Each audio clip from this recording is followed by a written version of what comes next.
Good evening, everyone, and thank you all for being here this evening. My name is Doug Hewitt, and it's my honor to be here with you tonight. I'm the city manager of Fayetteville, and it is very gratifying to me to see that we have so many people who have shown up tonight to be part of this interview process. I see a couple of assessors who also helped us in earlier stages as well. I'd like to thank all of you as well for your time earlier in the process. And I also see a couple of retirees here from the police department. It's always nice to see you, John in particular, and Brian, I see you at the back as well. So thank you all for being here. This process is very important to us. Selecting the police chief is probably the #1 task of a city manager. And I have had the opportunity to work very closely with 4 different police chiefs in my time here with the city of Fayetteville. And I'm looking forward to working with one of these 2 gentlemen as well in the near future. And your participation and interaction with us tonight will help me make an informed decision. We will allow each candidate to answer questions, and we will also alternate between who goes first, second, and who goes third. We've had overwhelming response to the call for questions from the public and from employees. The plan tonight is to get through as many questions as possible and take some live from the audience as time permits. With well over 100 submitted questions, it is unlikely that we will get through them all tonight. And so what we've done is we've aggregated similar questions to address as many of them as we can so that we actually ask the question but get to the spirit of what was interest of the person as well. We'll ask both chiefs to make your answers as brief as possible so that we can get through as many questions. But take your time to make sure that you answered as fully and thoroughly as possible. Your responses demonstrate your interest in a larger conversation about the community, and we look forward to continuing that conversation tomorrow when I meet with both of you as well and continue the interview and selection process. Would like to again thank you all for being here and for tuning in, and look forward to the conversation. It's my pleasure as well to be joined tonight by Dr. Steve Strauss from Developmental Associates, who will be our moderator tonight. He and Dr. Holly Danford and Dr. Heather Lee and others from Developmental Associates have helped us with the selection process thus far, and it's very kind of him to offer his time as well tonight to help us with the service to moderator. And with that, I will start and turn it over to Dr. Strauss, who will begin the process. Thank you all for being here. As Mr. Hewitt has said, I always put it this way: whenever we work with a board, we always tell them the most important decision you're ever going to be making is to hire the manager. And we always tell managers the most important decision you're ever going to make is to hire your police chief. And no one has disputed that in all these years that we've been working with local governments, which has been over 20-something years. We're a firm located in Durham, North Carolina, and we've been working with local governments to hire a variety of positions over the last 20 years, from managers to police chiefs to library directors. We've done some work with Cumberland County. We've done some work here with the city of Fayetteville, and we're delighted to have had the opportunity to work in this process with you all. I want to explain our process briefly. It is a very rigorous process. It's not a traditional hiring process. It's much more comprehensive than that. We began about 3 months ago. One of our senior consultants, Kerr Putney, who is the retired chief from Charlotte-Mecklenburg Police Department, came in, and some of you all may have met with Chief Putney. He met with all levels of the police department. He met with the city administration. He met with council members. He met with members of the public, held some community forums as well. Tamara Kellum-Washington worked with him on some of those processes as well. And their purpose was to try to get a good understanding of what the key challenges are that are facing the next police chief for the city of Fayetteville. And so with that information, it drove everything that we did in our process. It drove our recruitment efforts. In recruitment, we did 4 things to draw candidates. We posted the job ad on key state and national websites. We posted on social media. We posted on some listservs that cater to police chiefs or prospective chiefs. And then we also reached out to individuals that we thought would be good candidates. We did this one of these things where you kind of link, you reach out to folks, you ask them if they're interested. If they're not, who do they know who might be interested? We went across several states doing that kind of approach to see, to generate interest in the position. After a 30-day recruitment period, we then had an initial screening meeting with Doug and his team. At the end of that screening meeting, they reduced the number of candidates down to, I think it was, how many? 10? Yeah, 10 candidates. Those folks then went through interviews with Chief Putney, structured interviews, structured rating criteria to assess each of those candidates. He then reported that information back to Doug and his team, and they reduced the number of candidates down to 3 who were invited to participate in a skills assessment process. Now, the traditional hiring approach simply relies on an interview. We've already conducted an interview. It was a screening interview. The candidates are going to get interviewed tonight as well. And they're going to go through interviews, as Mr. Hewitt said, tomorrow as well. So interviews are a significant part of the process. But what we do not believe in is simply just interviewing candidates for the position. And the reason for that is the interviews are limiting a bit. The way I always frame this is if you think about if you went to your doctor's office and you were having some sort of discomfort in your back, well, your doctor's likely to have you do a blood test when you come in. They're likely then to have you come into their office and do a clinical test to see how you can move and what hurts and so on and so forth. They're likely to have an x-ray. They're likely to then ask you to take an MRI. 4 different tests. And why do they do that? Because each test tells them something a little bit different. So we have a similar approach as well, not just relying on one test, an interview to evaluate the candidates, but multiple tests. And what these candidates went through were 4 exercises that simulated the kinds of challenges they would have on the job. They had a mock press conference where we gave them information about a critical incident that occurred, hit them with that information 30 minutes prior to them going into a session where they then had to deal with folks acting as members of the press, grilling them with they had to present, they had to respond to questions and so forth. They had to run a community meeting about some key challenges facing the community. They did a coaching role play where they had to deal with somebody acting as an assistant chief whose performance was not what it should be and critique their performance. I'm sorry, there was not a community meeting. There was a presentation exercise instead responded to by folks acting as community members. And then last of all, they had a written exercise where they had to put together a plan for how they were going to respond to a key challenge in the department. The folks that evaluated those exercises were folks who did not have a stake in who got the position. They were a combination of folks, some of whom were law enforcement professionals from other organizations from the Southeast, and also a number of community members who are here tonight who helped participate in that. And I'd like to call out their names and ask them if they would stand up and be recognized for the 2-day commitment that they made to evaluating these candidates in quite a rigorous way. So let me start off with Dr. Cartwright. Would you stand up, please? Yes, sir. Thank you very much again for your time and insights. Mr. Buxton. Thank you, sir. Is Mr. Pierce here? There he is. Yeah, thank you. We have Deputy Chief Scott Osterhout from the Raleigh Police Department came down to participate and observe the session as well. And then Ms. Cuffey, is she here? I always pronounce your name Cuffey, right? Sorry. So Ms. Cuffey, as well as Mr. Buxton and Dr. Cartwright have helped us several times with processes in the past. So we definitely very much appreciate that. So with that, we will then begin with some questions for the candidates. And I think we'll ask each one of them. We'll start on the far end with Kim, if you don't mind, Kimberly. We'll ask you to begin by answering. I'll give you each of the questions one by one. First of all, if you would, tell us about yourself and why you'd like to be chief. So I feel like I've introduced myself multiple times over the past couple of days. My name is Kim Braden.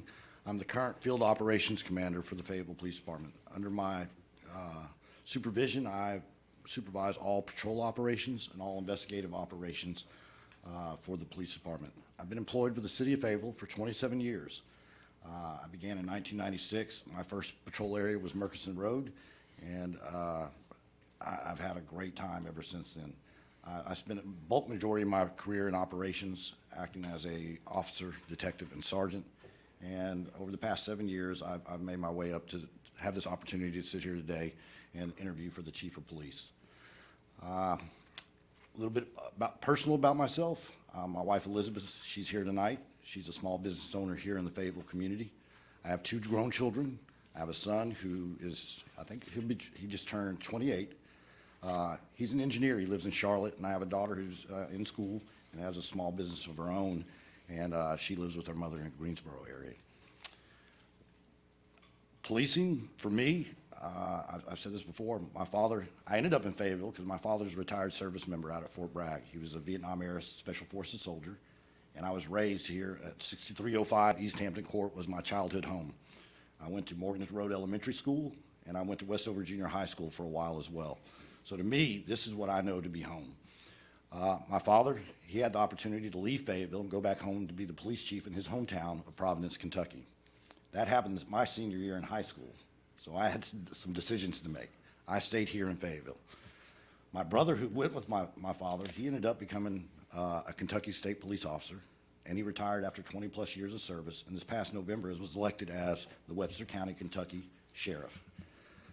So for me, service, I think I inherited that from my father, you know, almost 20-plus years in the military, and then another almost 20 years in law enforcement. And I think that's rubbed off on me and my entire family. So for me, after 27 years of service, you know, and the positions that I've held around the department, I think this is a natural progression for me. Every promotion that I've taken over the years, and my goal has always been to, you know, to pave the way for others to have the opportunities that I didn't. You know, as a supervisor, there was always something I wanted to do that I had to get permission, and I truly wanted to afford those who worked for me the opportunities that I didn't have. So me, in a quick nutshell, that's why I'm here, and that's who I am. Thank you. Thank you. What we're going to do is, I forgot to say up front, I'm terrible about ground rules. We're going to give 2 minutes response for each question, and no problem with what Kim did there. Okay, so have at it. Next. Thanks, Dr. Strauss. So this is going to be tough for me because I'm more of a walker and a talker than a sit down at a desk kind of guy. But we can have this conversation. Like Kim, I've been here my whole career. I'm Jim Nolet. I'm the field specialized services commander with the Fayetteville Police Department. I oversee all the really exciting stuff in policing, the patrol and investigation. That's all Kim. I do all the other stuff. I do the evidence room, the 911 center, the logistical stuff behind the scenes that gets stuff done so that they can do their job successfully.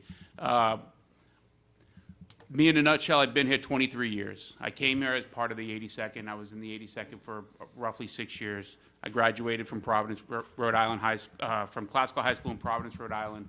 Came down here in '93, stayed here because I didn't want to shovel snow anymore. And that's the honest truth. I just didn't want to go home and shovel snow. The other truth of the matter is both of my parents are police officers, or were. My dad spent 36 years in Providence, Rhode Island. He retired as a captain. And then my mom was a detective for the for 28 years, and she's now retired. But on top of that, my stepmom's father was also a retired police officer. So I'm third generation. This is the family business. We're either in the front seat of the car or the back seat of the car, and I chose the front seat. But the reality is,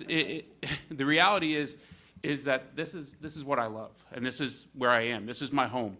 I married my wife about 13 years ago. She corrected me because I said 15 once before. She corrected me very quickly when I got home and said, no, only 13. Don't make us older than we are. So I married her 13 years ago. We have an 11-year-old son. So my wife, Robin, is the preschool ministries coordinator out of Village Baptist Church, and my son goes to school there. We live in Fayetteville. She's born and raised in Fayetteville. This is home for us. There's no chance of me leaving anytime soon. Why I want to be the chief. So initially, when I made the rank of sergeant, my goal was just to make the rank of captain because I wanted to outrank my father. And I just wanted to get to a level where I could say, I outrank you now. And so that kind of pushed me.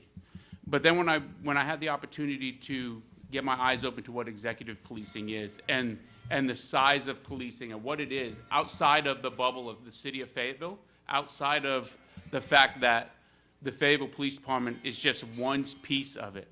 when you get outside of the city of Fayetteville, you see how massive policing is, and it truly is amazing, and this is an opportunity for me to be able to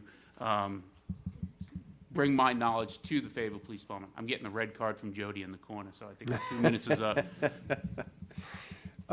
And James will continue on with you. And Jody, Okay. let me tell you that my computer screen has locked up, and I don't see my questions anymore, so I may need your help. James, if you would, tell us what you would do in your first 60 days as chief. Yeah, so first 60 days, I actually, when we're looking at the first 60 days, I'm going to steal some days back.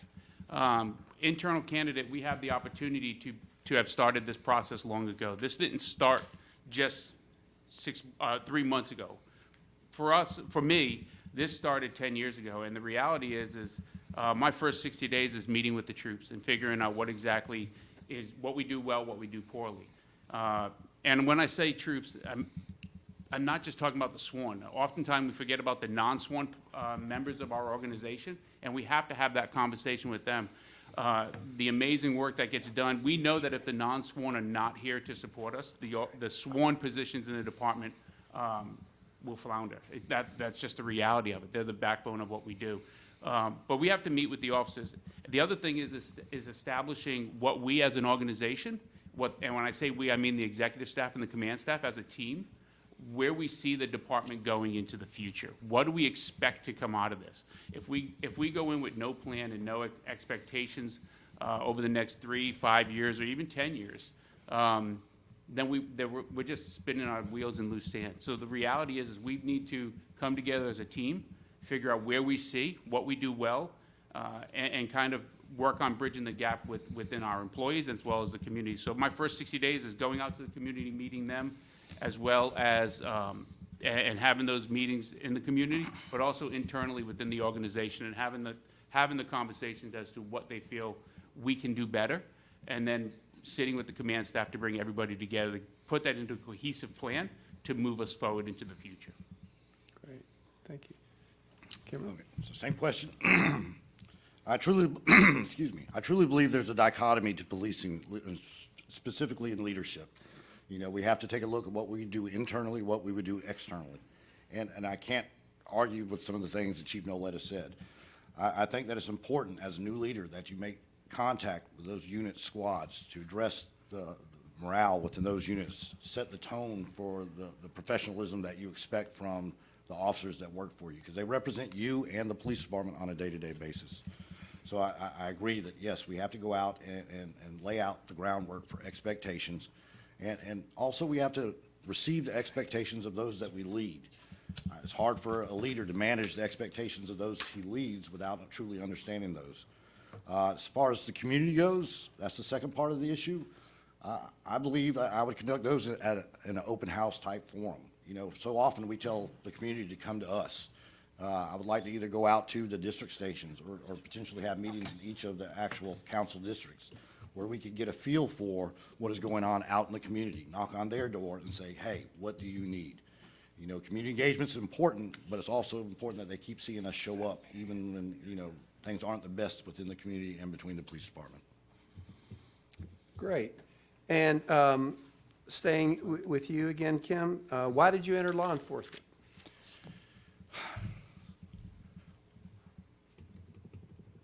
So as a young man, I told you my father left to go home to be a police officer my senior year in high school. I told you he's a career service member, and the last thing I would have ever thought I would be as an adult was a police officer. I actually started my adult professional career as an EMT. And this is back in the early 90s, late 80s, early 90s. And I happened to work out during that time, and I worked out at a gym that a lot of cops went to. And they knew that I was an EMT, an intermediate level EMT, and this is the time when the FBI and a lot of SWAT teams were engaging with tactical medics and trying to get that program started and initiated. So me, through talking through the officers who worked at the gym that I went to, you know, I gained that interest in law enforcement. For me, it was about and I'll just be honest, the excitement of the job. Just hearing the stories of what they did, the calls that they went to. And I started thinking to myself that, hey, that's something that can hold my interest for an entire career. So I tried out. I was still too young to go to the police academy, so I enrolled in Robinson Technical Community College and started my associate's degree in criminal justice. Upon completion of that, I went through BLET, and I was immediately hired by Robert Weathers to come work at the Fayetteville Police Department. I still had to do my time and wait for my opportunity to try out for the SWAT team, but it's been an amazing ride since then, and it's everything that I expected it to be. I think as an individual, I've made the most of my career. I've done everything that I wanted to do. I was able to set goals for myself.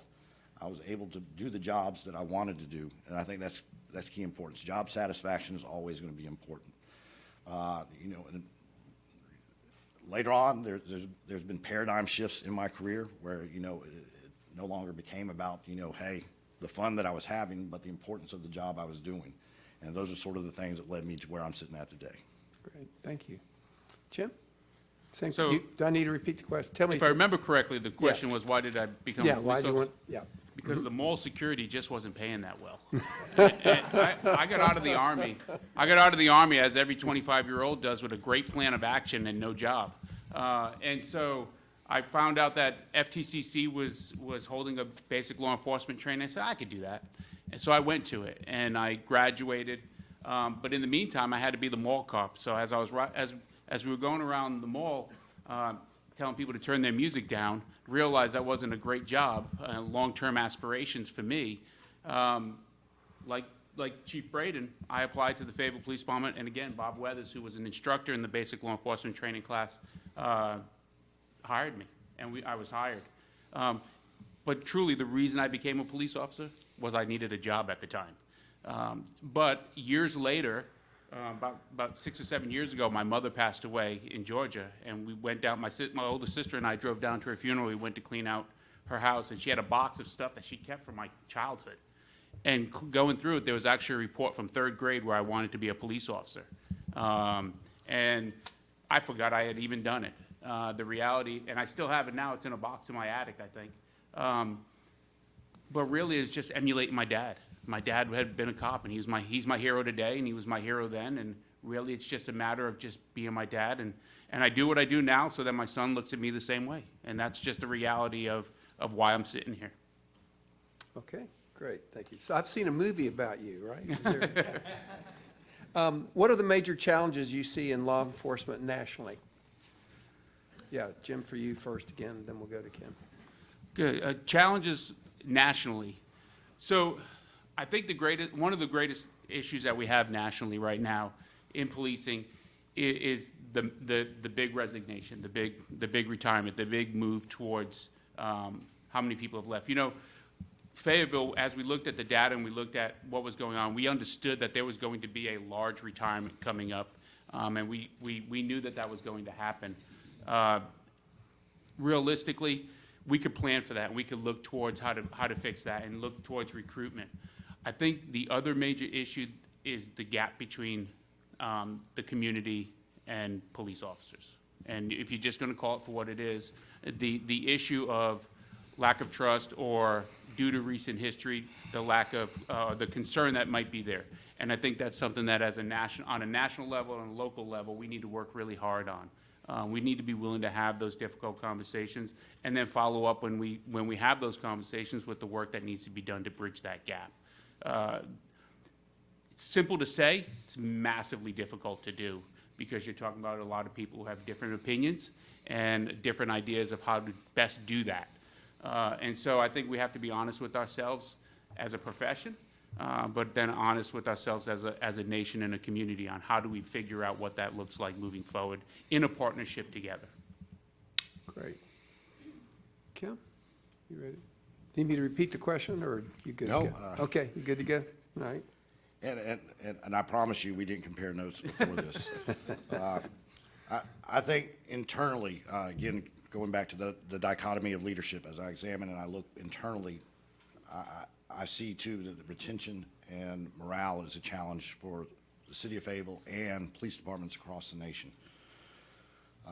As I look at that, the first thing we have to look at is how do we stop the people from leaving? Because that solving retention will ease the problem of recruiting. So, and as I look around, I think, why are people leaving? You know, realistically, I think there's legitimacy and trust issues internally. Do the officers that work day to day, 12-hour shifts, who are tired, truly trust the administration that they work for? With all the things that have happened over the past several years, I think it's time for us we have to work on rebuilding that legitimacy and trust internally as well as externally. So externally, same problem, legitimacy and trust. I think the best ways to work on those legitimacy and trust issues for the Fayetteville Police Department is through community engagement. And I would say that the call for service is the greatest form of community engagement that we perform every day. I looked at the numbers earlier at the beginning of this month. The City of Fayetteville Police Department has answered over 140,000 calls for service so far this year, and they're still counting. Okay? To ensure that we engage the community in a manner that is competent, courteous, and professional is probably one of the best things we could do to improve our image, especially on the heels of the Dunlop video. Okay? Providing that professional, courteous, and competent service in addition to a victim-centered approach where we truly put the wants, the needs, and concerns of our victims first will go a long way to improving that community legitimacy and trust. Great. Okay, and there have been a number of questions submitted already. Please note, if you would like to add another question, you can do so by scanning the QR code. I will tell you, we've got a lot of questions, and we'll never get through all of them tonight. But let's start with this one, which is obviously incredibly important, given the responses of the two candidates and given the realities on the ground. I want to start with Jim on this first one, but we'll ask each of you to respond and do so within 2 minutes. First question is, how do you describe your approach to policing? Did you say Kim or Jim? Jim, sorry, Okay. yep, there's a rhyme there, isn't there? Bad Yeah, ears on sorry. that side. So my approach to policing, as you can tell, I'm pretty lighthearted. I like to have normal conversations with people and normal approaches to people. Many people in this room I know, and you'll see me as I am right now is how I am at home, and just the approach. I believe in accountability. I believe that we're expected to do a job. We're called to people's residence at the worst times, many times, and be able to interact with people. I believe that we as leaders are accountable to our personnel. I'm data-centered as my approach to policing itself. I believe that if you go to the right places at the right time, you can have an effect on crime. And so overall, when you look at it, it's relationship-based, because we're all here based on the relationships of the people that we know. You take the science into it, and you look at overall what everything is. The reality is that we can affect crime, and we can have an effect in the community if we're purposeful in everything that we do and we're intentional, and we incrementally improve each and every day to be better than we were yesterday. So my approach to policing is data-centered, but it's also relationship-based. Okay, Kim? I think my approach to policing is one of accountability, both internally and externally. Again, I think we have to take a look at both of those. Internally, are the officers providing the service that we expect from them? Externally, accountability. We're here to do a job, to enforce the law.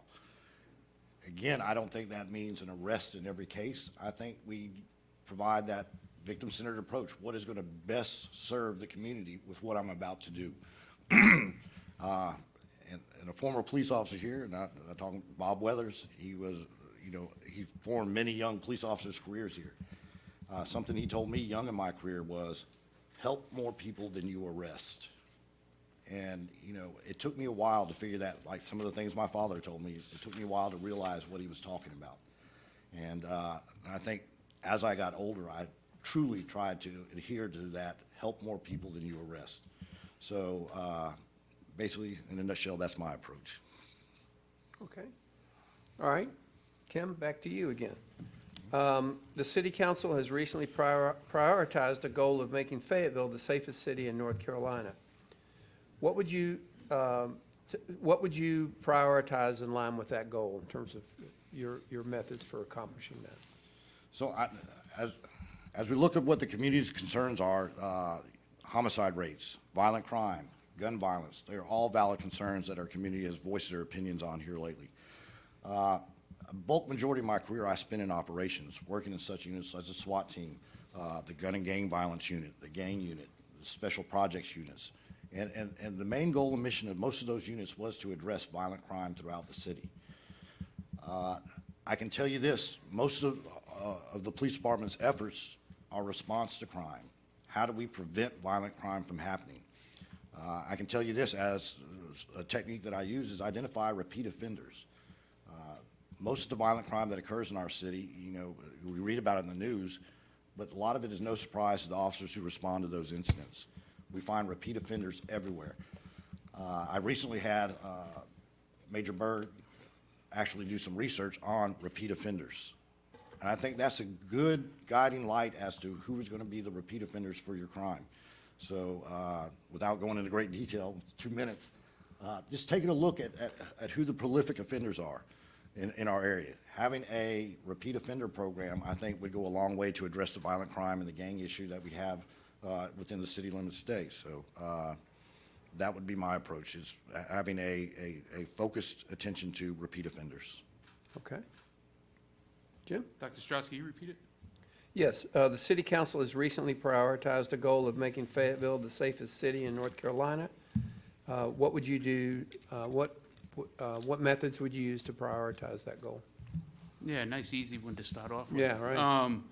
So the safest city in North Carolina, it's a lofty goal and it's a vision, and I think that's hugely important for any organization to have a long sight vision. Will we ever reach it? Could we ever reach it?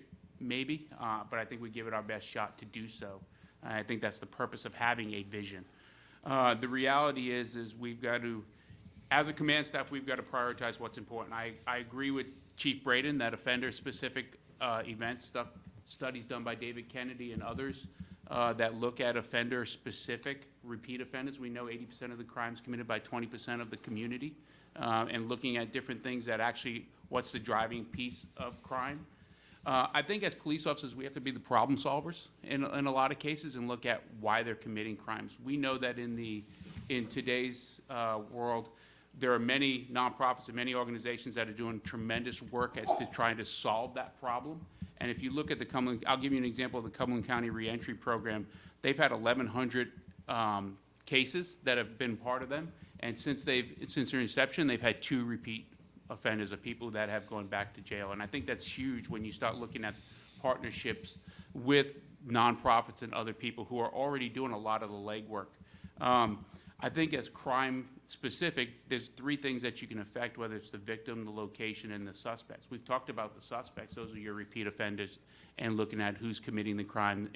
But I also think when you start looking at the data, you start looking at where it's being done and why it's being done there. And you can, some of the work that I've done in the past and that we've done already and while looking to bring back is risk terrain modeling, which looks at actually affecting the location. So when you start removing some of the blight and some of the issues that lend to making that area more conducive to criminal activity, you reduce the results of crime being there, not just violent crime, but all crime. And I think you have to start measuring that and considering that. I think that's how you start the process, but that's such a lofty goal that it is not something that happens within 60 days of becoming a police chief. Okay. All right, Jim, back to you. What is the biggest challenge you would anticipate facing as police chief? We kind of touched a little bit about it. There's already the lofty goal of having the safest city in North Carolina. That's a pretty daunting challenge to be thrown at you on day one.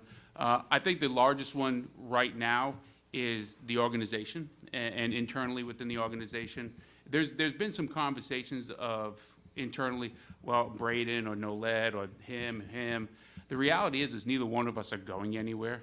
And we're in this department for a long haul. We've been here together almost 50 years.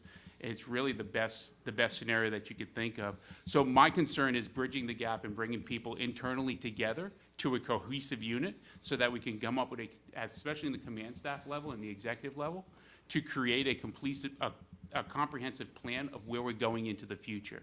We have a lot of great programs that have been started. We have a lot of ideas that have been started. Violent Crime Interrupt is partnerships with other organizations, the micro grants to give empowerment to the community to voice how they want to be policed. But how do you bring that together into a plan and move it forward so that in 5 years, we are considered to be one of the safer cities in North Carolina. And I think that's right now going to be the primary concern that I have as the police chief. Okay, Kim? I think the biggest challenge is solving our retention problems. It's hard to move forward as an agency when you're constantly replacing individuals who go out there and perform the work every day. And with that, we have the inexperience of the officers who are out there on patrol that are answering those calls for service.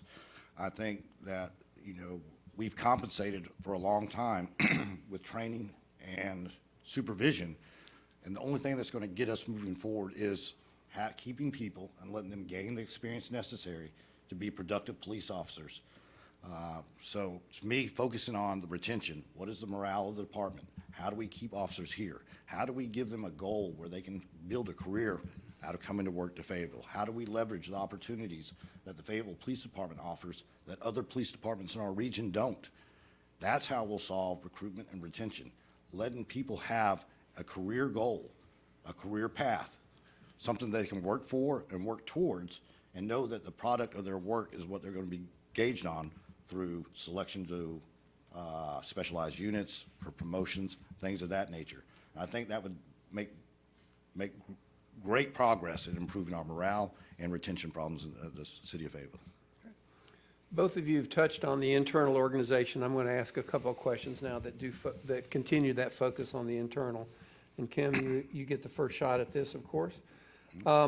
As chief, how would you propose balancing officer accountability and internal organizational support of the police officers you command?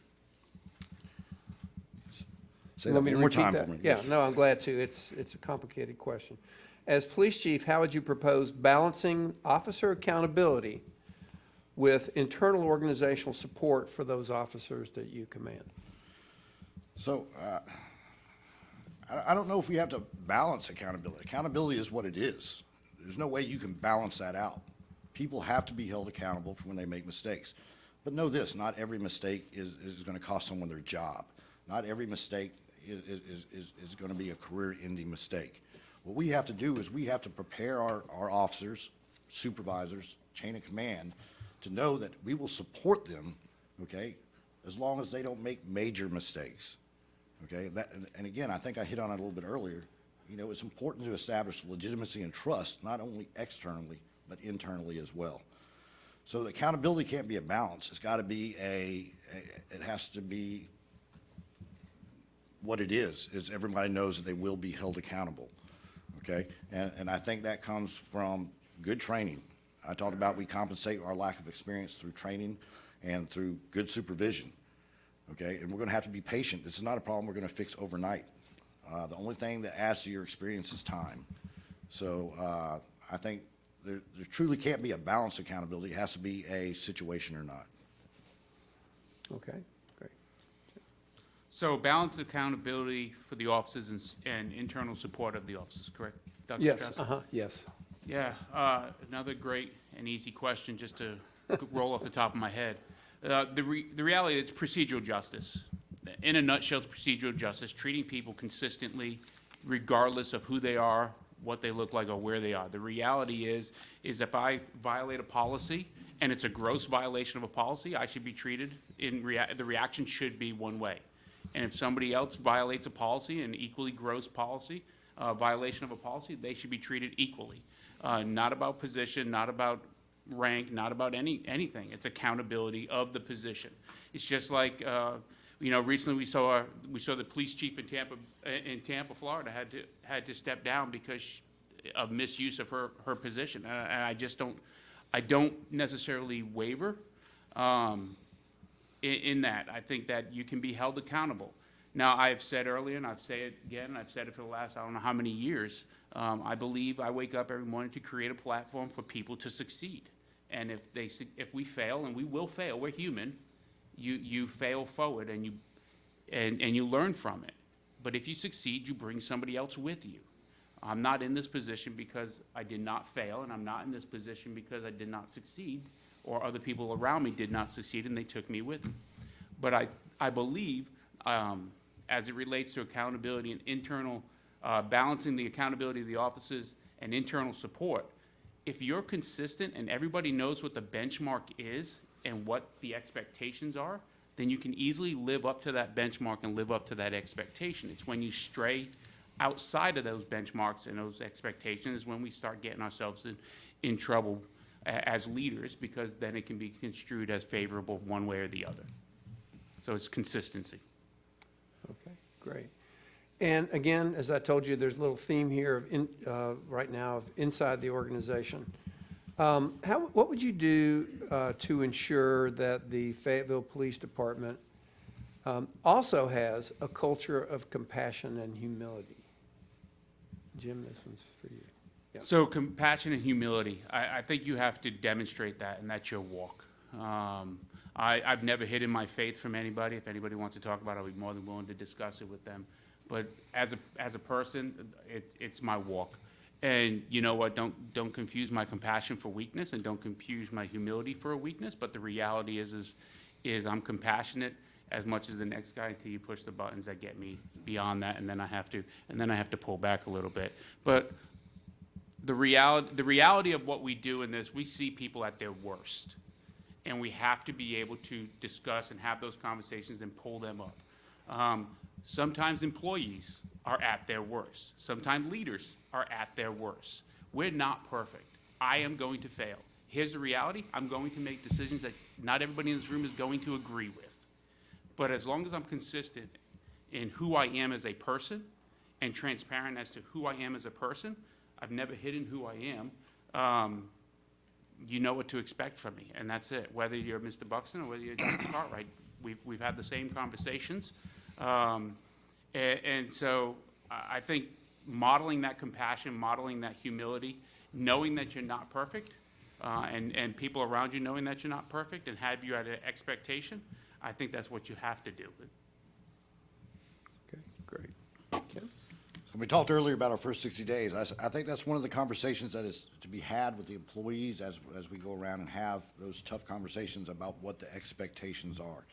I truly believe that the chief of police sets the tone for the police culture that thrives within their agency. Now, I agree with a lot of the things that Chief Nolet said. You have to lead by example. So, you know, and that's how you will set the prevailing culture that you expect throughout your agency.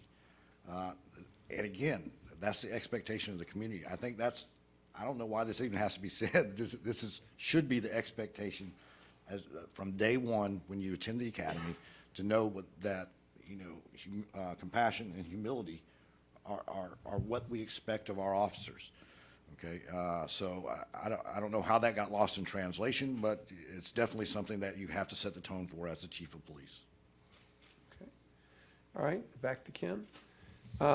We've talked about the internal organization some, so this is a little bit more of a global leadership question for inside the organization. So what are your thoughts on how you would go, what values would you want to build into the organizational culture, and how would you go about doing that?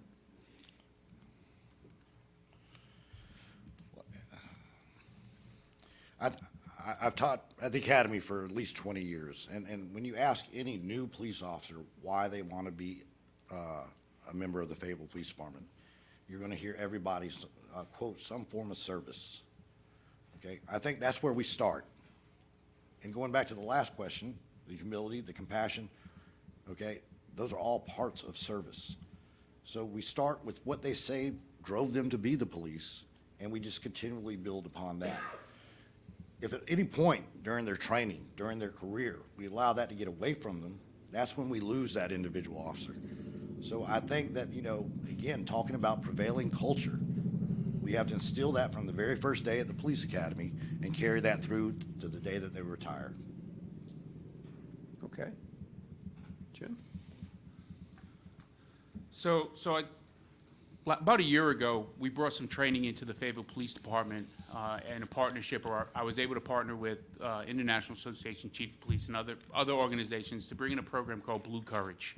Blue Courage basically is a program that reminds you, the mid-level person in the organization, why you became a cop, why you became a police officer, why that feeling you had when you first put the badge on and first put the uniform on, that pride you felt when you got that notice saying you were hired or you passed the state exam. And I think that's important. So you asked what we would do, or the values we would, we already have faith, pride, and dedication. Those are not just words that are on the walls in the police department or at the walls at the training center. And I think that pride in the uniform and the pride in what you represent is hugely important in the organization. I think those are constant conversations that need to be had. I think you need to have a service mindset. You need to realize that none of this is about you, but it's about you're the bigger piece in the cog of the city of Fayetteville. You're a representation of the uniform that you wear. And the other side of this is we have to hire good people. I can train and teach you how to be a police officer. Chief Brady can train and teach you how to be a police officer.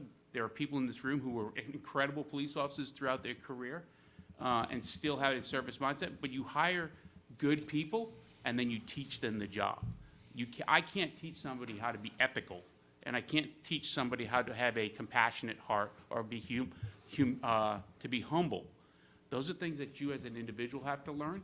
And so you have to start with that, with hiring the right people and the good people, and then promoting the people that will bring the organization forward to where you see it being in the next 5 or 10 years. Okay. And one more internal question. Actually, this is a little bit personal and a little bit organizational. And again, for Jim, you start off. How do you prioritize work-life balance, and how do you encourage your officers to balance those as well? Yeah, so I'm in an interesting dynamic. So the last 2 or 3 chiefs didn't have children. I have an 11-year-old, and one of the deciding factors for me in this was I know that this job is going to take a lot of time. If you do it properly, you are going to be consumed by this. It's going to be Saturdays and Sundays. It's going to be talking to people. It's going to be at parades. It's going to be downtown. It's going to be late nights.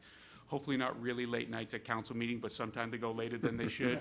But late nights. And I had to prioritize that, and that's a conversation that I had to have with my wife, knowing she needed to know what she was getting into, because she didn't sign up to be a police chief's wife. She signed up to be my wife. And so we had a lengthy conversation about that, and then I had the conversation with my son. I know that family is important. I'll tell Mr. Manager and I'll tell whomever. The last week of February, I will be in Disney every year. That's just a family meeting. That's a family meeting place. People fly in from California. It is what it is. Put me in the books. I'll be there. I'm sorry.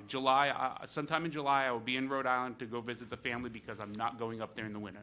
And that's the reality. So I have a unique place in that family is important to me. When I went and did my master's degree at the University of Pembroke, I woke up at 3 o'clock in the morning on Saturdays to do the work from 3 o'clock in the morning till 7 in the morning so I could be home when my son woke up at 7 in the morning, because it was important to me. When I went to the FBI National Academy in Quantico, I drove home every weekend, one, because my wife told me that she was not going to be at home with a 3-year-old for 3 months by herself, but family was important to me, and then I would drive back on Sundays. If it's important, you'll make the time, and family's important to me, and I make the time.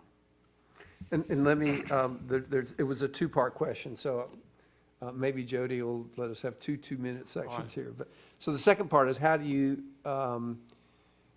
build support for that among your officers? Yeah, so you have to afford them that opportunity. You have to afford them the opportunity to be a mom, to be dad, to be husband, to be wife, to be that partner for their spouse or their partner. You have to allow them to be that. In our organization, there are times that are long hours that you will work. There are times you'll get called out. There are times that you have to go to the Dogwood Festival and not enjoy it. You have to work it. New Year's Eve, it's not a celebration when you're standing on stage with Coolio, or this year we'll be having Tone Loc at the Circus of Extravaganza, but or not Tone Loc, but Tony. So there's times that events that you want to enjoy, you're working. We have to afford them the opportunity to be able to have that time with their family and be purposeful with it, intentional with it. As long as we know that when they're at work, they're happy being at work because they're happy at home. And that's how you have to prioritize it. You just have to be intentional saying, Jim Nolet, you need some time. Right, good, okay. Kim? You get two, you can answer plus. two 2-minute You get 2 segments. plus. I'll just say what I got to say and be done. Okay. Someone asked me a long time ago, and when I worked in the undercover narcotics unit, there was a point in time when I left my wife in the middle of the mall because I encountered some people that I'd been doing some undercover work with. And rightfully so, she was greatly upset. And someone who stepped in and intervened on that argument asked me, do you want to be remembered as a great cop or as a great husband and a great father? And it made me reprioritize some of the things that I was experiencing at the time. I thought that, hey, I'm the cool guy. I'm working undercover. I'm doing stuff that they make movies about. You know, here I am. And it made me really think about my priorities at that given time. So I think that realistically, we have to stress that to our young officers, encourage them to not make the job their life, okay? By the same token, we're going to turn around and ask them to work overtime tomorrow. So we have to be purposeful in the things that we ask our officers to do on a daily basis. And we got to let them know that, yes, I will work with you on the back end. If you help me today, I will help you tomorrow. Again, it goes back to that legitimacy and trust with your department. Do they know that you care about them and that you want them to succeed professionally and personally? Number 2, tell them to create a life outside of work. For years, my only friends were police officers. Why? Because those are the people we hung out with 12, 14, 16 hours a day. Have them create a life outside of police work. And we have to do that while they're in the academy so that they can enjoy that as they learn the rigors of actually being a police officer. We ask so much of our cops. I'm on call this holiday. Next week, our holiday starts on Thursday, Friday, Christmas Eve, Saturday, and Sunday. But I'm going to carve time out to make sure that I have time to spend with my wife, my kids who live out of town who are coming to visit. I don't get to see them that often. I have 2 young grandchildren. I want to carve time out to make sure that they're there. But I'm also going to be available if some critical incident happens in the city of Fayetteville. Why? Because I'm going to give Nolet the day off. I'm going to let him know that I care about him a little bit. But that's it. Prioritize yourself. What do you want to be remembered as? And really, the perspective that I got, a great father or a great cop, I don't think anybody in this room would question what they want to be remembered as. So it was easy for me, and I think if we pose that to our young officers early on in their careers, it would be an easy decision for them as well. Okay. This has always been an issue for policing. It's been particularly an issue during the pandemic, and that has to do with community mental health. What would be your approach to incidents involving mental health? Okay. That's on me personally. Yes.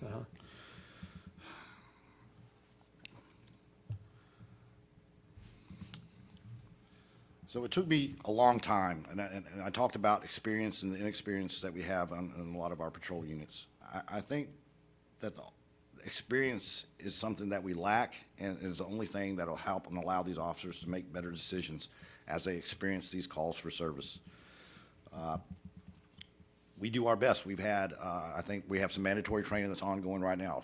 Mental health first aid. We've had autism training for our officers.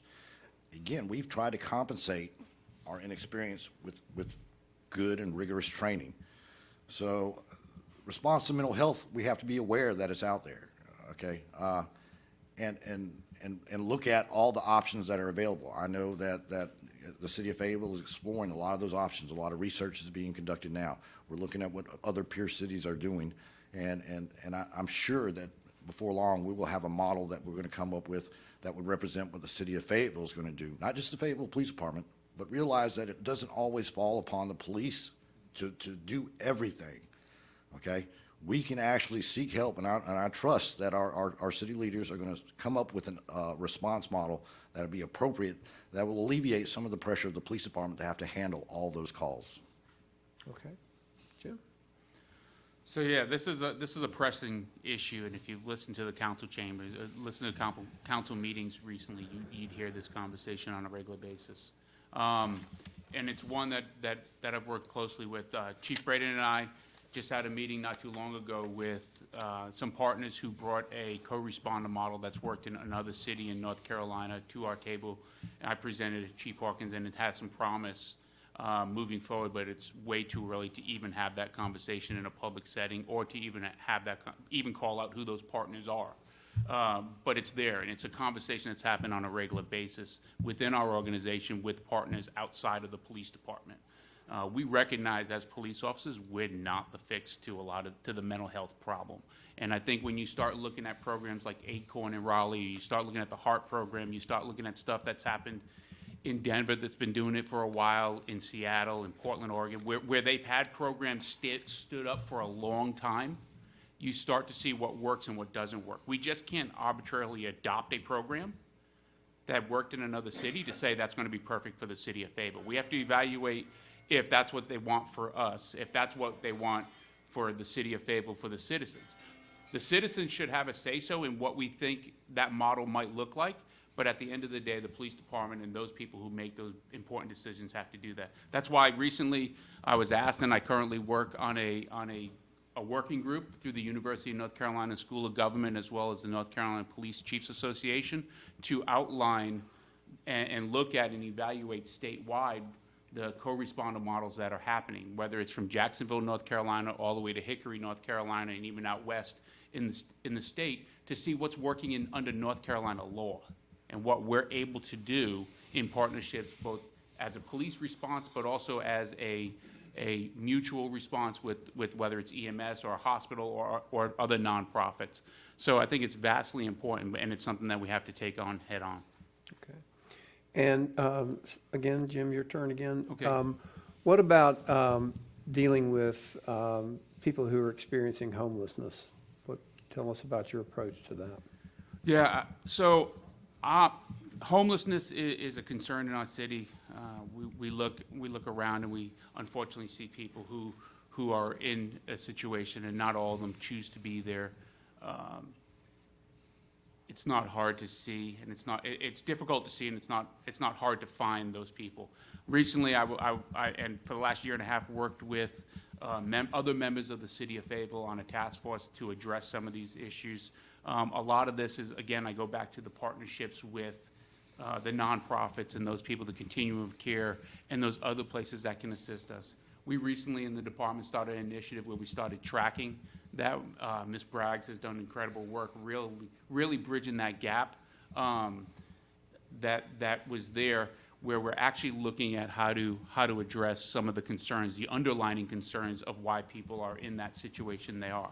The reality is some people are choosing that life to live, and that's difficult for others to understand, but we can give them the resources that they need maybe to, in the future, to not be in that situation. Again, we were successful in some encampment movements recently on city property, and that was not anything that the police department did, that it was actually outside. That was part of this task force that on a weekend got together, led by management in the city to look at alternative ways for people to not be homeless, and we were able to move a family as well as another subject off of some city property, and they're now being housed temporarily. Again, it's an incredibly difficult problem because what worked for me might not work for the next person. So it's individual, and to just have a blanket program would be impossible. It has to be individually driven, and you have to see what the cause is for that individual person and why they're in that situation. Great, thank you. Ken? So yes, every situation is unique. As we look at homelessness, as we look at crime in general across the city, I think the first thing we need to do is take a look at the underlying issues. We know that poverty, addiction, and behavioral mental health are some of the leading causes of or things that affect our homeless population out there in the city. Yes, we have to partner with the community activists, the people who can provide services. We have to figure out who they are and put the right people in touch with the homeless population that we have. I know we talked about some of the ordinances that have been enacted, and there's been conversations in the media and in the public about criminalizing the homeless. I think what Chief Nolet spoke to is very true. Every case of homelessness is unique. We have some people that are willing and able and wanting to seek that help, and we have some people that we have to give that gentle nudge to. I think that formulating some form of restorative justice, maybe a homeless court or something like that, would help us in the long run. But it gives the police department an opportunity to give that gentle nudge to those individuals who are out there violating the law, violating ordinances, and are resistant to take the help that they need. Again, it's not to criminalize homelessness. It's to give them, it holds them accountable for the things that were going on and the actions they were doing, but at the same time forces them into a situation where they need to seek that help in order to be accountable for what they were cited for. Okay. We've got 2 or 3 questions here about community engagement. I'm just going to paraphrase and maybe a couple of questions. The first one is, why is it important?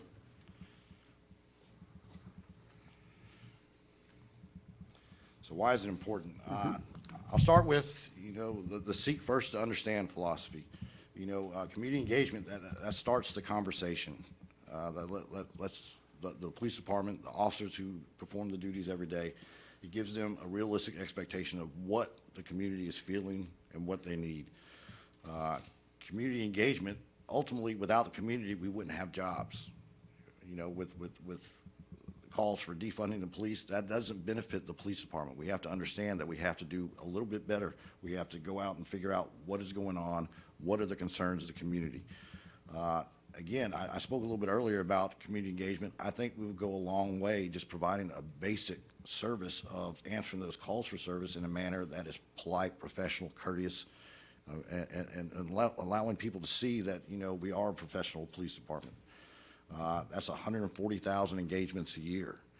As we look at other forms of engagement, I think, the police department has to do a better job and not just be a security for an event. We need to seek engagements that the police officers, the people they can actually get behind and go out in the community and participate in. Whether that's a community cleanup, whether that's a cornhole tournament at the local rec center. But the cops got to get involved. They can't just be the security for the event that the command staff or, some supervisor has told them to go do. You're likely to get better in community engagement if it's their idea. You get the buy-in from your officers, and that's when the actual true engagement will occur. And then focus on the meaningful engagement. Make sure that whatever it is we're trying to get out, or the message we're trying to send out to the community, or the information we're trying to receive, we need to have the right target audience in the building. Does that mean, we invite them to the police department? No. We may have to go out and knock on the doors of the individuals we need to speak with. So, that's going to take us identifying what communities we need to be in. What is our target goal? Who do we need to talk to? Who do we need to invite to the table? It's going to take not just the chief of police wanting to go out there and engage those communities. It's going to take everybody within that chain of command all the way to the line level officer, knowing that, okay, yeah, this is an area that we need to improve on. I need to make sure that my body camera is on when I'm going out here. By policy, it's supposed to be on, but double make sure that it's on when I go out here. We have to be purposeful in those actions and activities that we perform in those areas to show that we're doing everything to be legitimate. Okay, great. Jim? So community engagement and why it's important. We're nothing without the community. The problem of crime is not just the police department's, it's actually everybody's. And the reality is that I can't go to a community and walk into a meeting and say, well, you're having this crime problem and this is how we're going to police you. Only people who know what's going on in their community can tell you how they want to be policed or what the issues are. We as a police department historically will say, well, these are Part 1 crimes, or these crimes are what we get gauged on. But I've been to a lot of community watch meetings, as everybody else in this room who wears a badge has, and you go in there, they're not worried about the breaking and entering, or they're worried about the loud noise or the speeding down the street. And so you have to understand that what's important to them might be different than what's important to the police department. So you have to have that community engagement. You have to have that community buy-in to what you're doing. It's no hidden secret that I've been in a lot of community events. I've been walked up and down parades and been in movies and slid down slides in my uniform and been in pools swimming with people. I'm okay with that. I'm okay if that's going to make you laugh at me and then have a conversation with me, then so be it. I'm okay with that. I've backed away from it a little bit just because I realized that social media was kind of taking a huge piece in my life, and we talked about prioritizing. It just got tired of looking at the screen, but the reality is that that's a big piece of what we do as a police department. And we have to realize that we need the community to call 911. We need the community to identify their concerns and help us do policing. I remember an event that we had on Jasper Street a couple years ago when I was a district commander over Campbellton. We got complaints about a duplex that was selling drugs. And so at the time, I asked the lieutenants to go out there and solve the problem. And not just arrest the problem, but solve the problem. And so what they did was we did a walk down with the city of Fayetteville, other departments. They walked through there. We ended up locating it with the assistance. I see you, Jody, with your red card.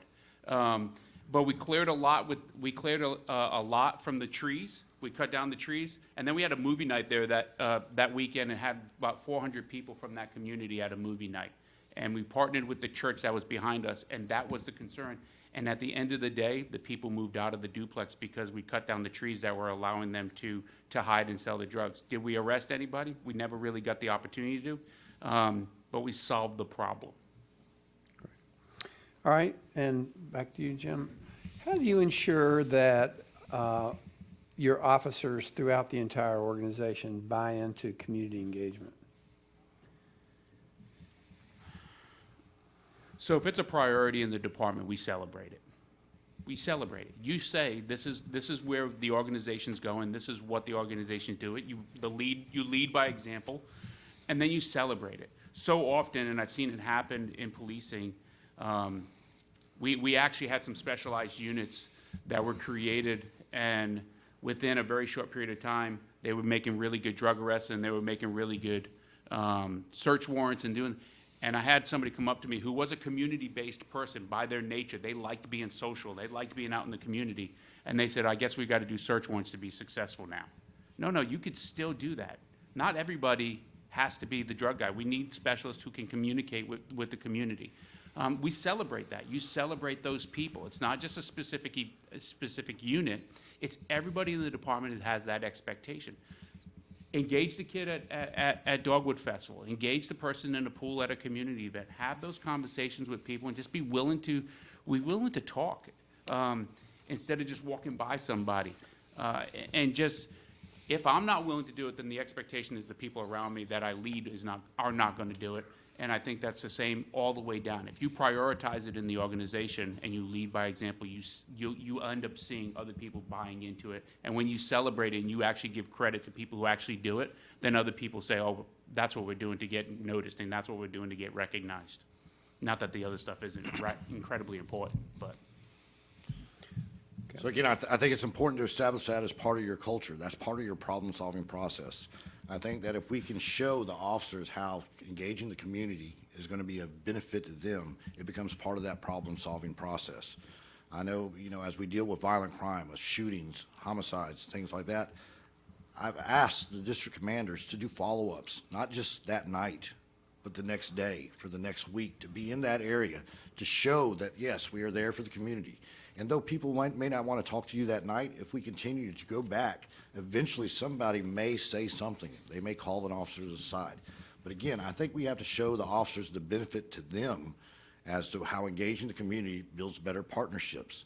That builds that legitimacy and trust to where people will talk to you. It'll help you solve your crime. It'll help you actually be a better community police officer for that area. But again, we are really got to focus on that. We have to be purposeful in knowing that, okay, I can't just leave the call tonight and not go back until I get the next 911 call. I have to do the follow-up, and it's going to benefit me in the long run by establishing those relationships in that community. Okay, great. I'm going to start asking some personal questions now as we come down the home stretch. So, again, we'll start with Kim. Describe your experience in leadership positions.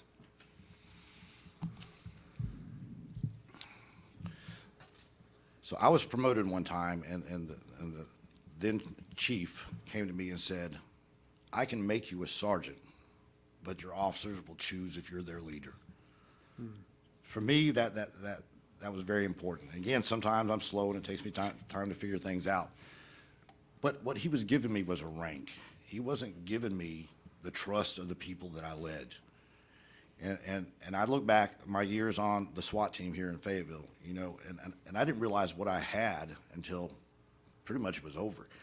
When you have the trust of the people that you supervise, that's when you know you've reached that level of leadership. When you have the trust of the people that you supervise, when you tell them to go do a dangerous thing, and they may question it, but they're willing to do that. You know they're willing to follow you because you establish yourself as that leader, that person who's going to make sure that everyone around you is all right. So, leadership, I think that we have a lot of leaders that don't obtain or hold any rank on the Fayetteville Police Department. I think, you know, over the past several weeks, as we've gone through this process, you know, people, you see who the people are talking to. You know who they're listening to, okay? Those informal leaders are leaders nonetheless, just because they don't have rank on their shoulder or on their collar. So for me, I think I'm still learning a lot about leadership. I think, you know, you got to be a student of service in order to be a good leader. So, you know, to me, it's just an ongoing process. I look at ways that I can better look out for the people that are beneath me. Like I said, I took promotions along my way to remove the obstacles that I had in my way when I was in those positions. And I think that's truly what leadership's about, is taking care of the people beneath you. Okay. So my experience is in leadership.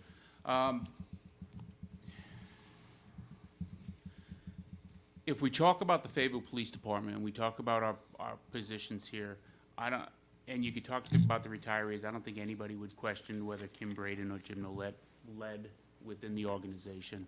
And I've said this before, and I say it every time that I have an opportunity. If there's a tactical situation in the department and I have a concern or a question, I'm going to Kim Braden. That's the reality. There's nobody in this department that has as much knowledge. There's a couple people, but holistically, his body of work is great. If there's questions I have about public information, and when we had the unfortunate incident where I had to give a press conference after an officer-involved shooting, I had the opportunity to have Major Todd Joyce with me to have a conversation about what do we do. He spoke nationally on the topic of how to communicate with the community.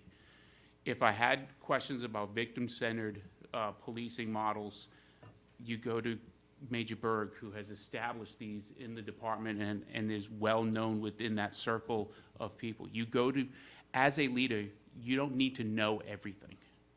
I'm not the budget guy, but I'm going to Keisha Kinsey. I'm not the master of mental health or co-responder models.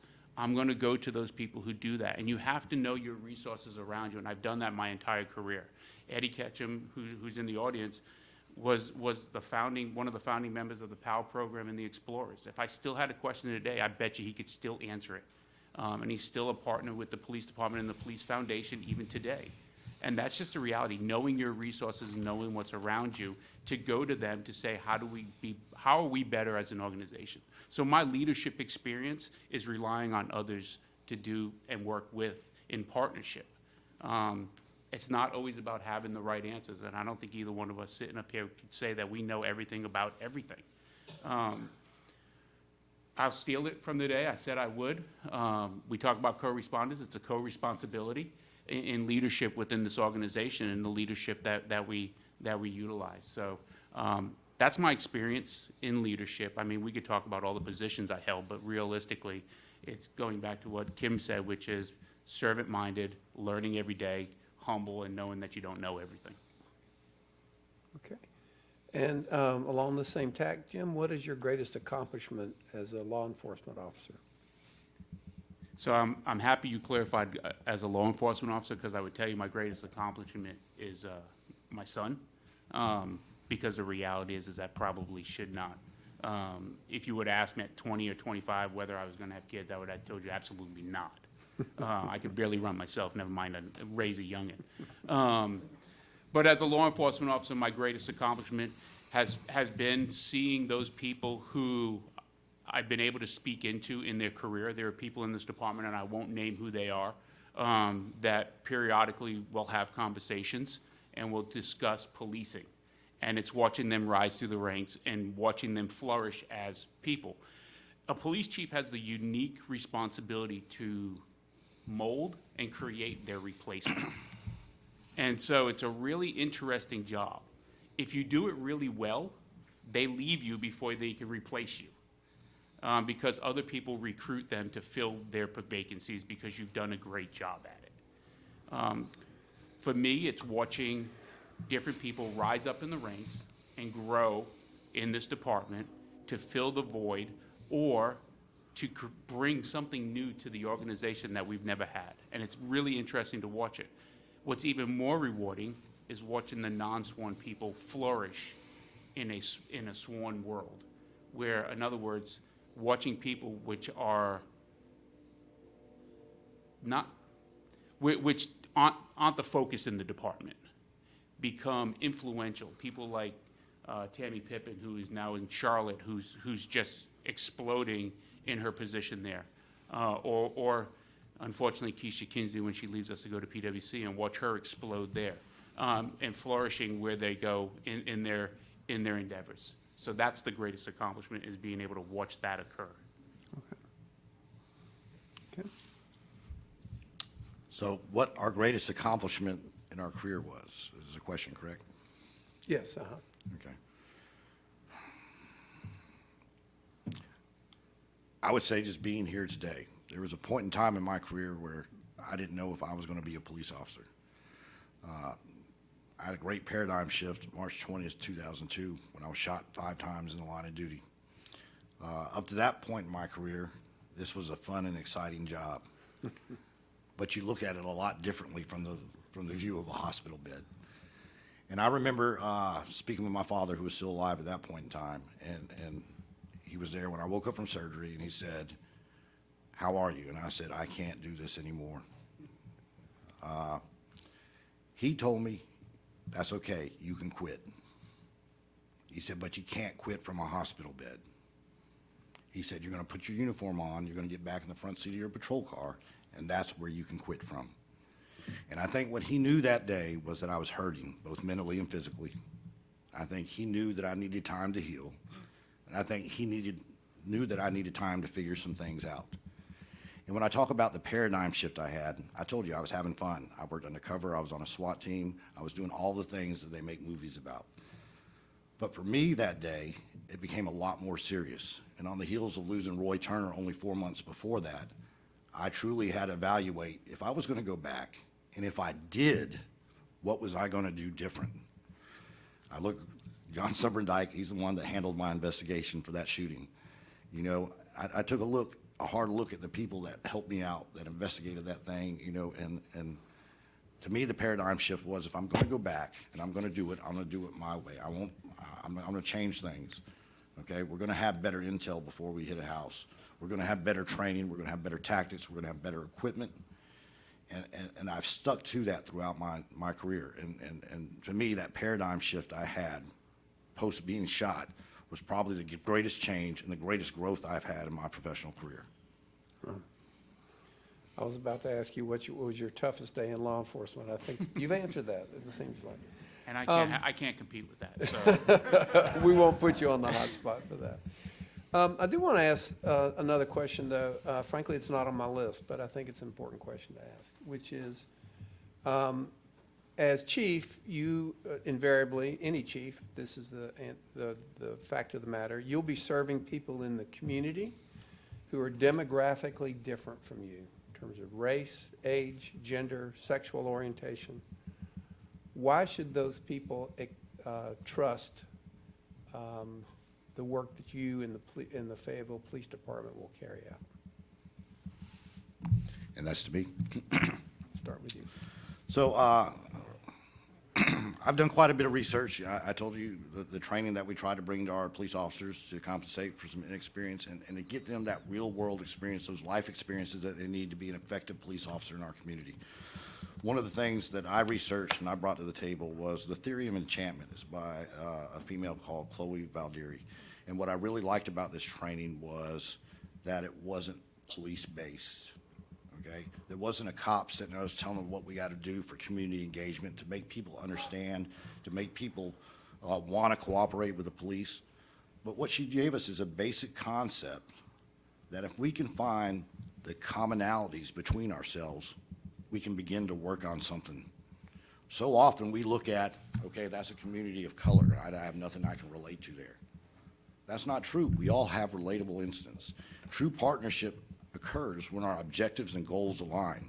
As a police department, we're trying to solve crime, poverty, and the things that adversely affect your community.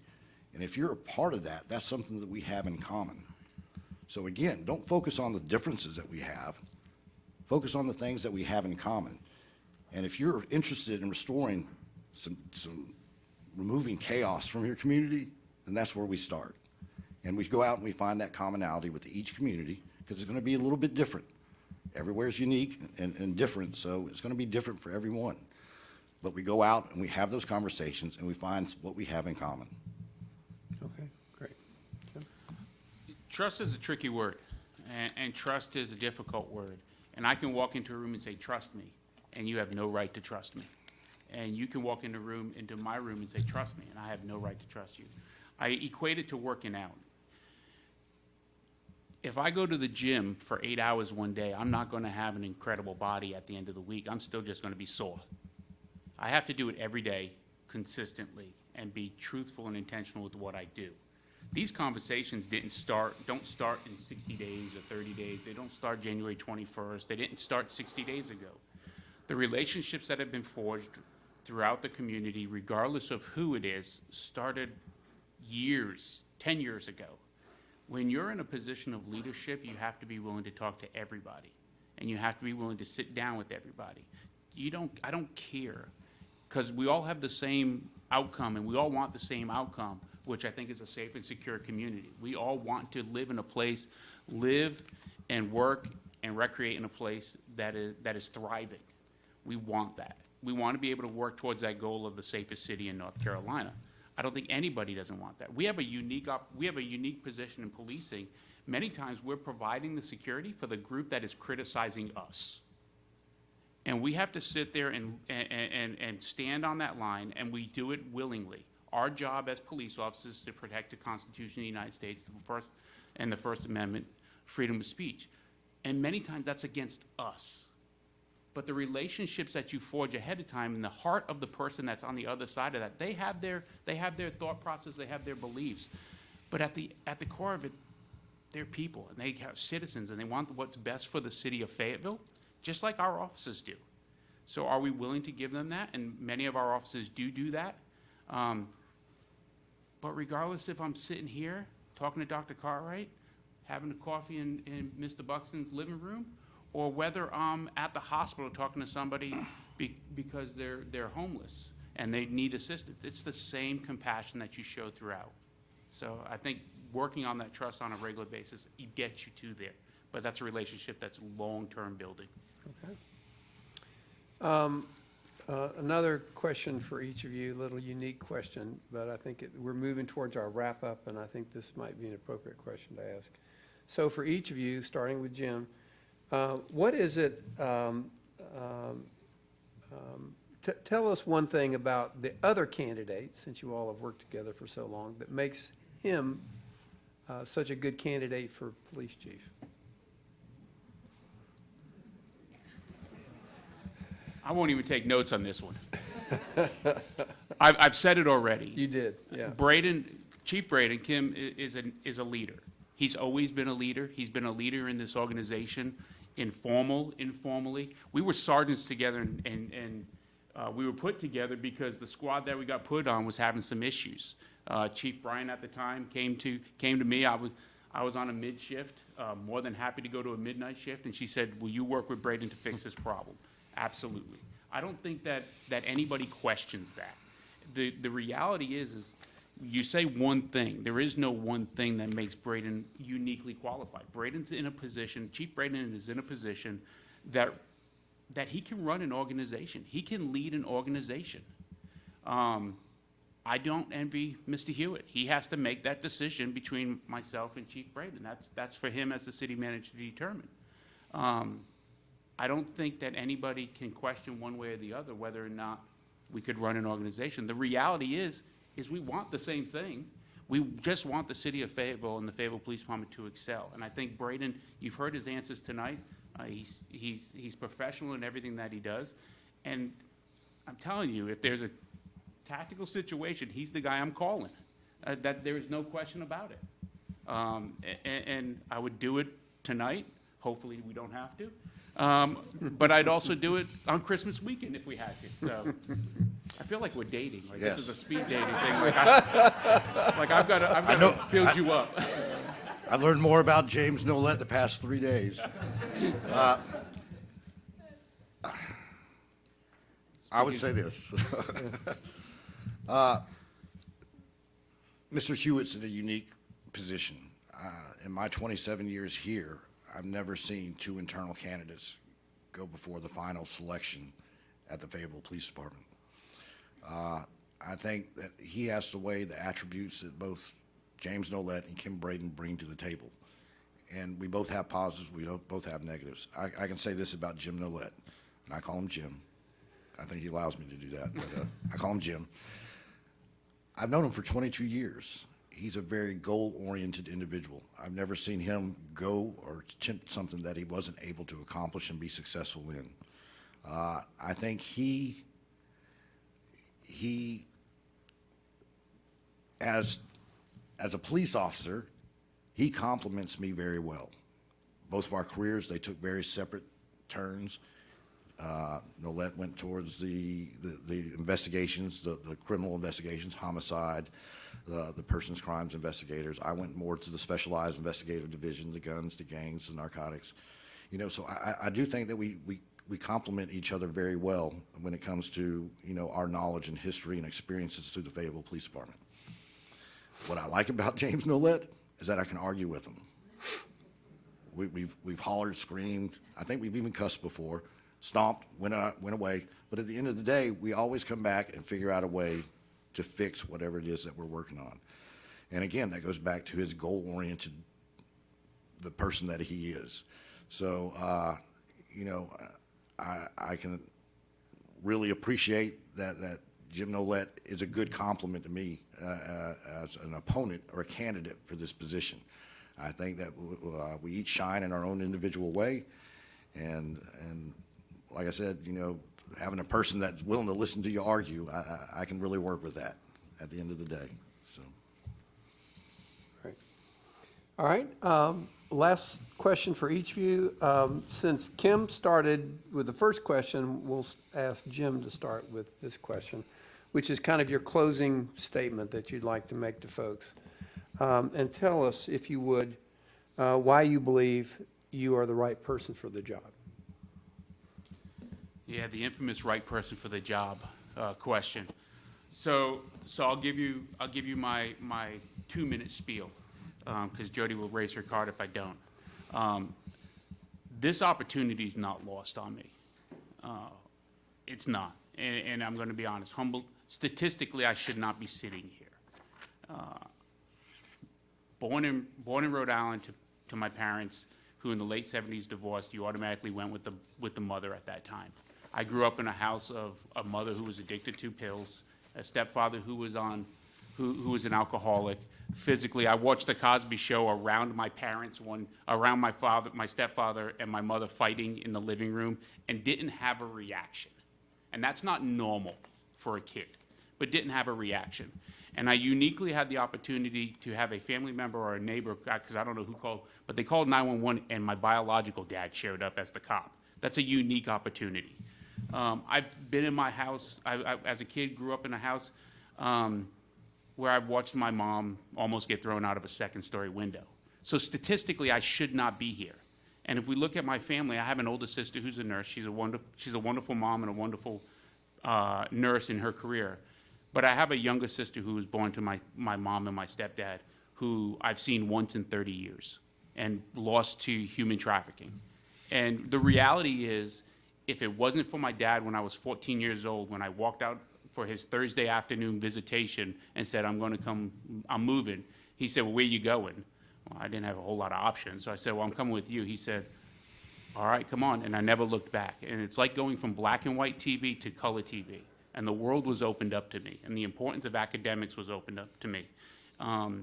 And the importance of that mentor and that person in your life who's willing to tell you you're wrong, guide you when you go astray, but love you at their core. If nothing comes out of this process, leave this room and find somebody to mentor.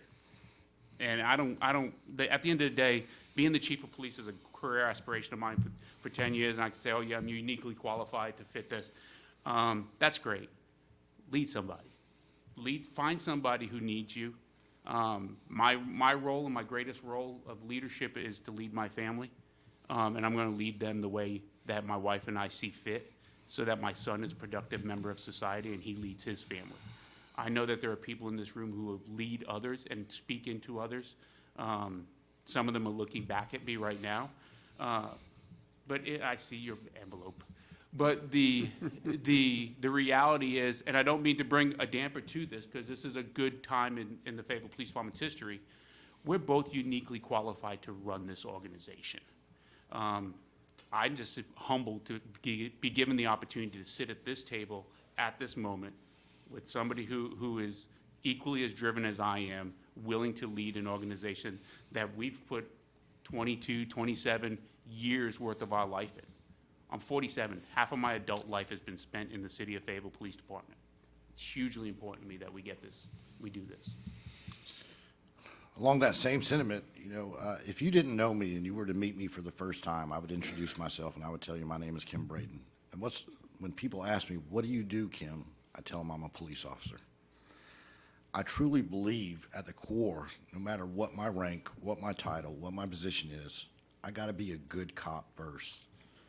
And that's the accountability I expect of every man and woman that works for the Fayetteville Police Department. My passion for this job, it has been exhibited throughout my career. The things that I've done, start up units for violent crime, the Gun and Gang Violence Unit, the Gun and Violence Task Force, the work I did to get TFOs to the agency to expand upon our ability to go out there and battle violent crime. I've invested 27 years of my life into what we're doing right now, and that's for my passion for police work, my love of this department, the men and women who work here, and the Fayetteville community. Okay. Great. I think we should give these folks a hand.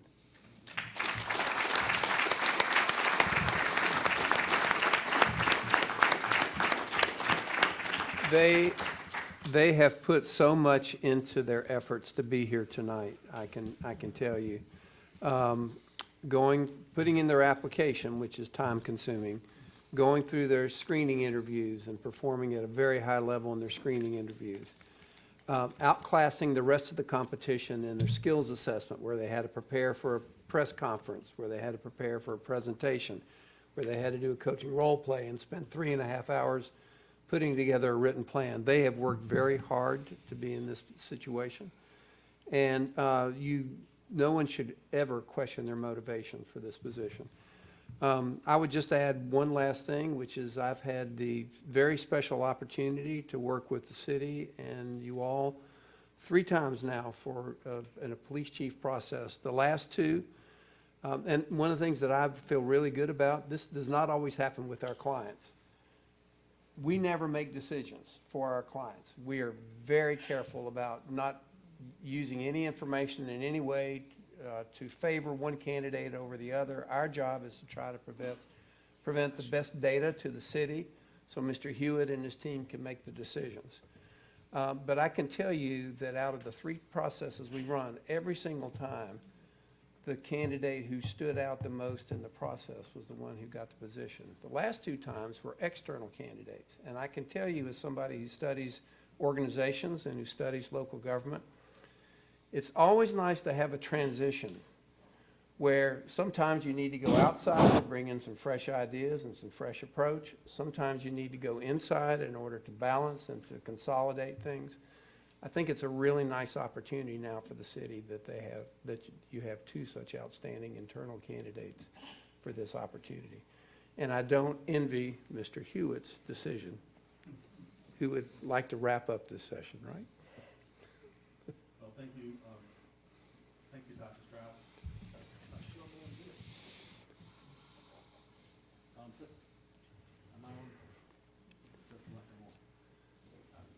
Want to come over here? Borrow mine. Thank you.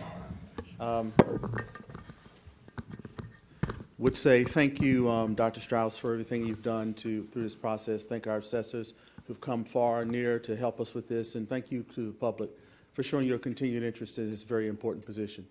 To say that it is a tough decision, I think you can clearly see the strength of the team that Chief Hawkins has been able to build. To her credit, she promoted both of them to assistant chiefs, and behind them we have other people.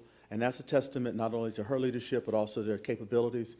And to all of the retired members of the police department who are here as well, this is your legacy that you're seeing live out here. And it's a very difficult decision. It's one we'll have to make. But I want to thank both of you for your candor, your honesty, and your openness. As a city manager, they've gone through something with this interview process that I have not had to do here in Fayetteville. And I think it really speaks to the significance of the position. But you guys have just nailed it tonight, and I could not be prouder of what you've done tonight, what the department has done, and of course, thank the public as well for your participation. Let me tell you about a little bit of the process. So tomorrow, the city attorney and I will actually meet with the candidates and go through some additional questions.